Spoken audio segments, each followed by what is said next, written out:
Hey guys, स्वागत है आपका मेरे इस यूट्यूब चैनल पे। और आज हम बात करेंगे मैलेफिसेंट पार्ट 2 की। हमें 3 लोगों को दिखाया जाता है जो मूर के जंगल में जादुई क्रिएचर्स की चोरी करने आते हैं और तभी वहाँ मैलेफिसेंट आ जाती है और उन तीनों चोरों में से 2 चोर को मार देती है, जबकि एक चोर वहाँ से एक जादुई क्रिएचर की चोरी करके भाग जाता है। वो भागता हुआ एक जादुई फूलों की खेती तक पहुँच जाता है, जहाँ से वो एक जादुई फूल भी तोड़ लेता है। अब वो वहाँ से भागता हुआ राजमहल तक जाता है और वहाँ राजमहल में एक आदमी जादुई क्रिएचर और उस जादुई फूल को लेकर उसके बदले उसे कुछ पैसे देता है। अब हमें जंगल में प्रिंसेस अरोरा को दिखाया जाता है, जो जंगल में काफी खुश है क्योंकि वो अब जंगल की रानी बन चुकी है। हम देखते हैं कि प्रिंसेस अरोरा जंगल में एक सभा बुलाती है जिसमें जंगल के सभी क्रिएचर उपस्थित होते हैं। वो सभी अपनी प्रॉब्लम्स अरोरा को सुनाते हैं। तभी अरोरा को पता चलता है कि जंगल से जादुई क्रिएचर्स गायब हो रहे हैं, जिससे वो बहुत परेशान हो जाती है। तभी अरोरा वहाँ पर फिलिप को देखती है, वही फिलिप जो मैलेफिसेंट पार्ट 1 में जंगल में अरोरा से मिला था। लेकिन वो उस समय अरोरा से ट्रू लव नहीं करता था, लेकिन जैसे जैसे समय बीतता है फिलिप को अरोरा से प्यार हो जाता है और अरोरा को शादी के लिए प्रपोज करने के लिए वो जंगल में आता है और अरोरा उस प्रपोजल को एक्सेप्ट कर लेती है। दोनों बहुत खुश होते हैं। अब फिलिप कहता है कि हमें बड़ों का आशीर्वाद लेना चाहिए और वो अपने महल की ओर चले जाता है। ये सारी बातें मैलेफिसेंट का कौवा डीएवेल सुन लेता है और जाकर मैलेफिसेंट को सारी बातें बताता है। मैलेफिसेंट ये बातें सुनकर थोड़ा परेशान हो जाती है क्योंकि उसे इंसानों पर बिल्कुल विश्वास नहीं है और वो नहीं चाहती कि अरोरा इंसानी दुनिया में जाकर वहाँ रहे। अब मैलेफिसेंट अरोरा से मिलने के लिए उसके पास जाती है। वहीं दूसरी तरफ हमें दिखाया जाता है कि फिलिप अपने राजमहल पहुंच गया है और वो अपने पिता को बताता है कि उसने अरोरा को शादी के लिए मना लिया है। ये सुनकर उसके पिता बहुत खुश होते हैं क्योंकि उसके पिता एक अच्छे राजा हैं। वो चाहते हैं कि दोनों राज्यों में दोस्ती हो जाए और सब शांति से अपनी जिंदगी जिए।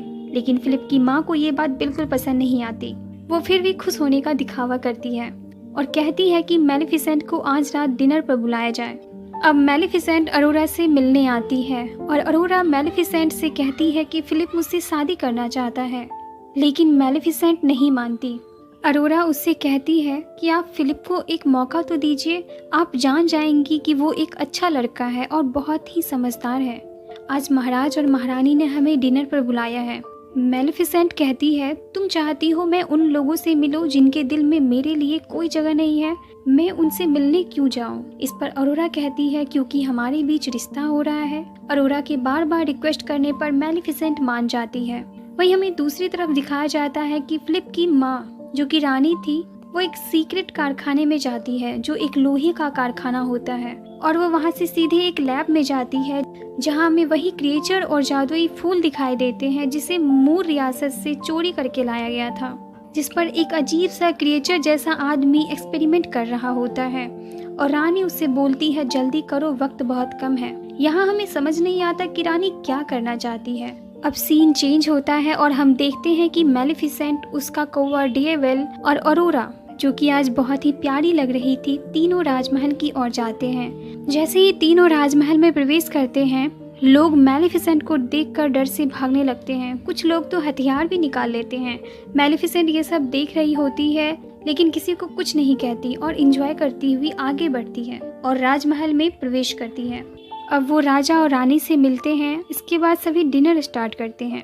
अब रानी मैलेफिसेंट से अच्छी बात करने के बजाय उसे पुराने दिन याद दिलाती है और कहती है, तुम ही वो परी हो ना जिसने एक छोटी सी बच्ची अरोरा को शाप दे दिया था और उसके पिता और ना जाने कितने ही लोगों को तुमने मारा भी था। रानी की ये बातें मैलेफिसेंट को बिल्कुल अच्छी नहीं लगती और इस पर वह भी रानी से कहती है कि हमारी भी परियां चोरी हो रही हैं और वो आपके ही लोग चुरा रहे हैं। इन दोनों के बीच बढ़ती लड़ाइयों को देखकर राजा रानी से कहता है, तुम चुप हो जाओ, तुम कैसी बातें कर रही हो। लेकिन इसके बाद भी रानी बाज नहीं आती और कहती है कि शादी के बाद अरोरा को उसकी माँ मिल जाएगी क्योंकि अरोरा एक इंसान है और उसे इंसानों के पीछे रहना चाहिए। ये बातें मैलेफिसेंट को बिल्कुल अच्छी नहीं लगती क्योंकि वह खुद को अरोरा की माँ मानती है और कोई उसे अरोरा से दूर करे उसे बर्दाश्त नहीं होता।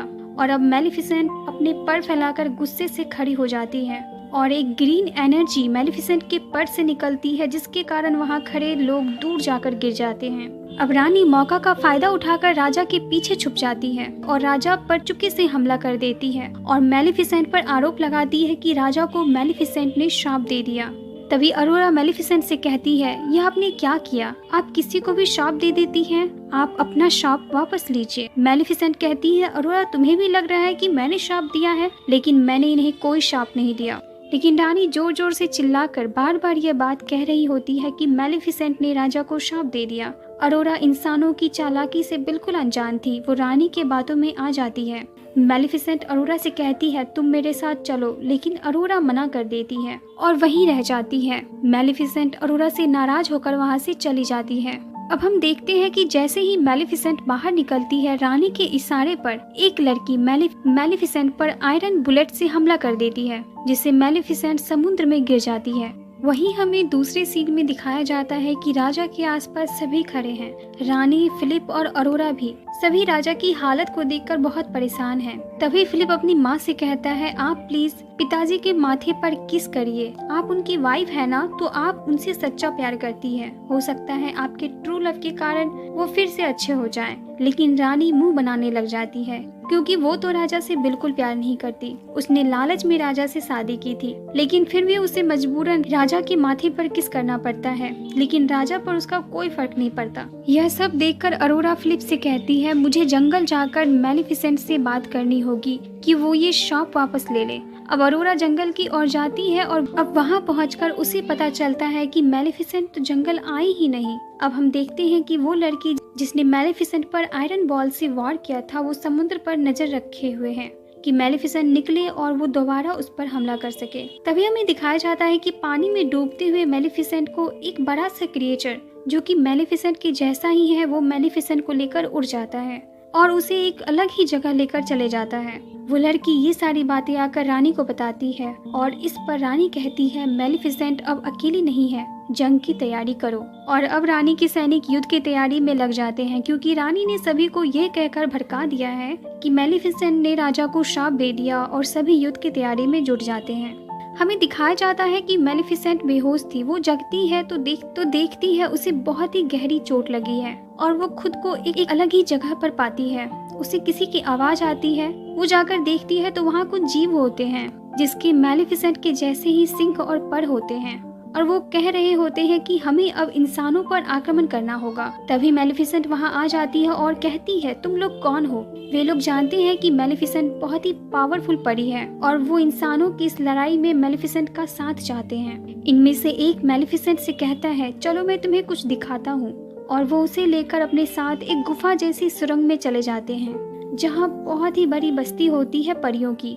वो मैलिफिसेंट से कहता है, हम इंसानों के डर से यहाँ आकर रह रहे हैं। एक वक्त था जब हम धरती के हर कोने में पाए जाते थे, बर्फीले पर्वत पर, आसमान में, घने जंगलों में और रेगिस्तान में, और अब हम सिमटकर यहाँ इस गुफा में आ गए हैं।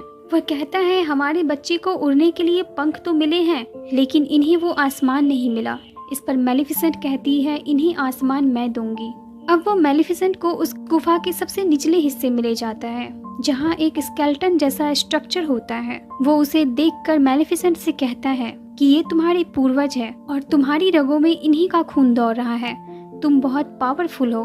तभी उनके ग्रुप का एक सदस्य आता है और उनसे कहता है कि 3 दिन बाद महल में राजकुमार फिलिप की शादी होने वाली है और हम उसी वक्त राजमहल पर हमला करेंगे।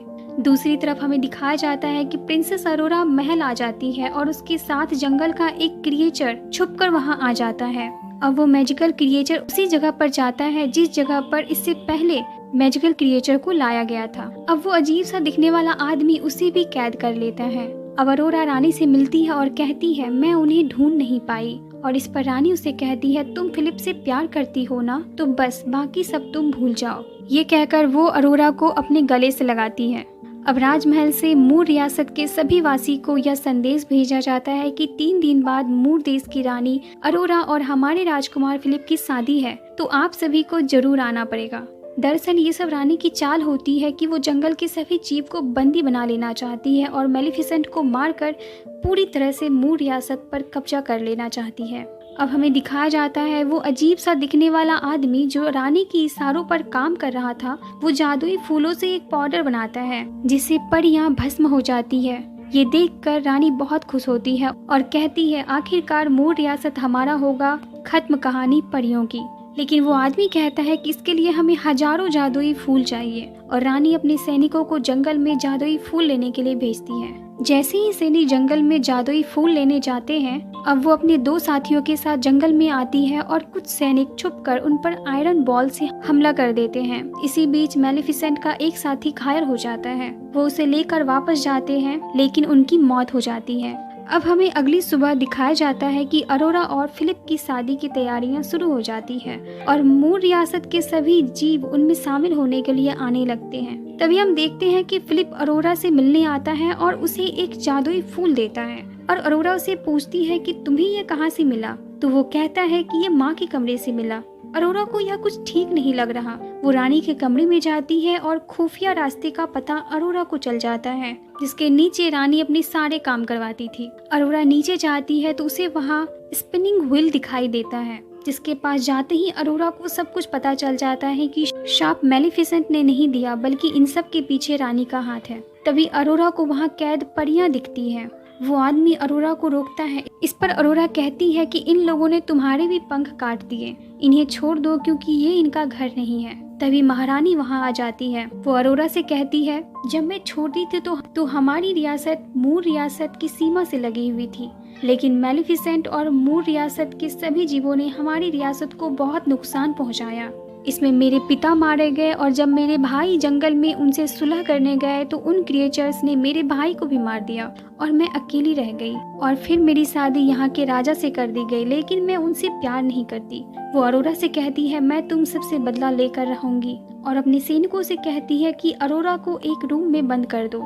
वहीं दूसरी तरफ हम देखते हैं कि जंगल से आए बाकी क्रिएचर्स को चर्च में बंद कर दिया जाता है और उन पर वही खतरनाक पाउडर डाला जाता है जो पाउडर उस जादुई फूल से बनाया गया था। उस पाउडर से सारे क्रिएचर्स कमजोर होने लगते हैं। अब हम देखते हैं कि जिस रूम में अरोरा होती है उसी रूम में उसका वेडिंग ड्रेस होता है। वो उसे फाड़ के एक लंबी रस्सी के रूप में इस्तेमाल करके महल से नीचे उतरने की कोशिश करती है। सैनिक अरोरा का पीछा भी करते हैं, लेकिन अरोरा फिलिप के कमरे तक आ जाती है जहां फिलिप महाराज के पास बैठा हुआ है। उसे कुछ भी नहीं पता कि महल में हो क्या रहा है। अरोरा फिलिप को सारी बातें बताती है कि आपके पिता को शाप मैलेफिसेंट ने नहीं बल्कि आपकी ही माँ ने दिया है। यह सुनकर प्रिंस फिलिप काफी हैरान हो जाता है। वो कहती है उन्होंने मेरे लोगों को भी बंदी बनाकर रखा है, यह शादी नहीं बल्कि एक साजिश है। अब हम दूसरी तरफ देखते हैं कि महल में बहुत सारे क्रिएचर्स जो मैलेफिसेंट से गुफा में मिले थे वो महल पर आक्रमण कर देते हैं और उन सभी पर रानी जहरीली पाउडर से और आयरन बॉल से हमला करवाती है, जिससे वे लोग घायल हो जाते हैं और कुछ मारे भी जाते हैं। वहीं हम दूसरी तरफ देखते हैं कि प्रिंसेस अरोरा मैलेफिसेंट के कौवे डीएवेल से मिलती है और कहती है कि हमें चर्च का दरवाजा खोलकर क्रिएचर्स को बचाना होगा, नहीं तो वो सब मारे जाएंगे। अब ये दोनों दरवाजा खोलने की कोशिश कर ही रहे होते हैं कि इन पर सैनिक हमला कर देते हैं। तभी डीएवेल एक बड़े से बियर में बदल जाता है। अरोरा को विश्वास हो जाता है कि उनकी परी माँ आ गई है, क्योंकि उनके बिना डीएवेल को किसी भी रूप में नहीं बदला जा सकता। और तभी हम मैलेफिसेंट को देखते हैं जो काफी गुस्से में आती है और अपने लोगों की रक्षा करने लगती है। अब बियर सभी क्रिएचर्स को चर्च का दरवाजा तोड़कर बाहर निकाल देता है। वहीं दूसरी तरफ बूरा नामक एक जीव रानी के महामंत्री पर हमला कर देता है। तभी फिलिप वहां आकर अपनी महामंत्री को बचाता है और बूरा से कहता है कि हम अमन और शांति चाहते हैं, हम मार काट नहीं चाहते। यह सुनकर बूरा वहां से चले जाता है और यह सब देखकर महामंत्री को समझ आ जाता है कि इन लोगों की कोई गलती नहीं है, असल में गलती रानी की है। अब ये दोनों सभी सिपाहियों के पास जाकर उन्हें हथियार डालने को कहते हैं और वहीं मैलेफिसेंट रानी के पास महल के ऊपर जा पहुंचती है। तभी उन दोनों के बीच अरोरा आ जाती है और मैलेफिसेंट को रोकते हुए कहती है कि आप प्लीज इन्हें मत मारिए, नहीं तो सब यही कहेंगे कि आप एक अच्छी परी नहीं है। इस पर मैलेफिसेंट अरोरा से कहती है मैं तुम्हारी कोई भी बात नहीं सुनूंगी, तुम यहाँ से हट जाओ।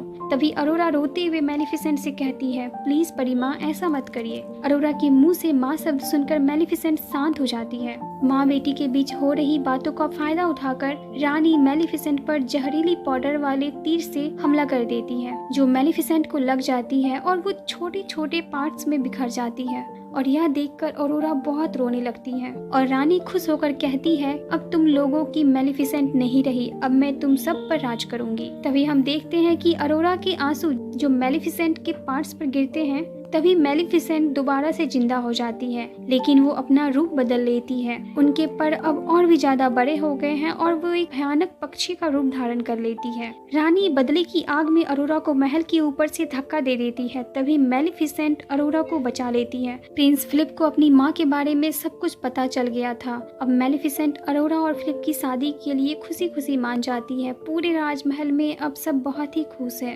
पूरे राजमहल में अब बहुत ही खूबसूरत फूल उगने लगते हैं। अब राजा अपनी शॉप से बाहर आ जाता है और यह सब देखकर वह बहुत खुश होता है।